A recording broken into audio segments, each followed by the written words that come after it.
Hi, this is Angie Cooper of Norwegian. I'm going to demonstrate how to do a cable cast on in the round. It's the same as doing a cable cast on when you're knitting flat, but there's a few extra steps you need to do in order to make sure that that lovely cable braided edge shows on the right side and doesn't end up on the wrong side.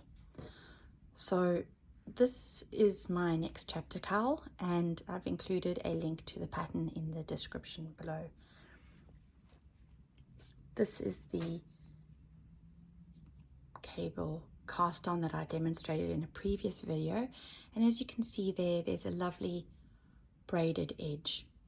So when you're knitting flat, this is what it looks like, but if you knit in the round, that could end up on the wrong side, and then you've lost the attractive edge that you're doing the cast on for, and you might as well do another cast on. So here is the cast on I've already done. I've done a cable cast on here, and that's all my stitches that I need, plus the extras for a refined cable cast on. And I've demonstrated that in the other video, just so that it has a bit of a neater edge, which I feel will be easier for seaming. So normally when I start knitting, I would, after done casting on to knit in the round, I would join and keep going, but that would mean that the braided edge is on the wrong side. So that's that edging right there, and in order to keep it there, we're going to purl one round first for this pattern, or for another pattern you could be doing a knit or starting in pattern straight away. Whatever the pattern calls for the first row after the cast on, we do that with before joining in the round. So I'll be purling these two together because I've got an extra stitch for the refined cast on. So I'll purl these two together.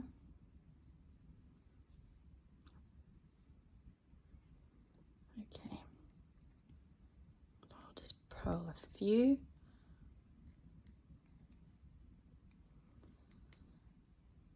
And I'll meet you when I've finished this round.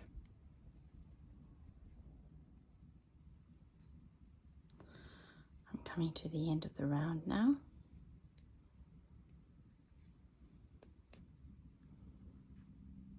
Okay, so there's my cable cast on edge, a lovely little braid look. I've knitted one round, or purled, for this pattern instead of joining first and then continuing in the pattern.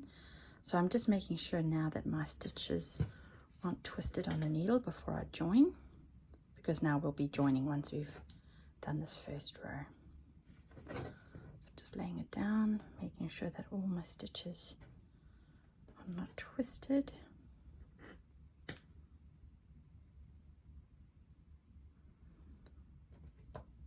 Okay, they're all pointing inwards.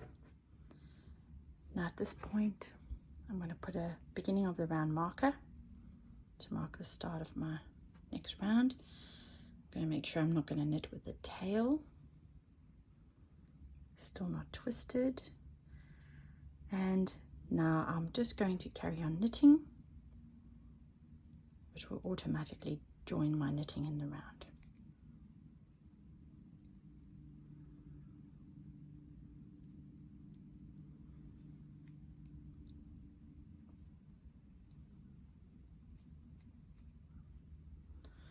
Okay, so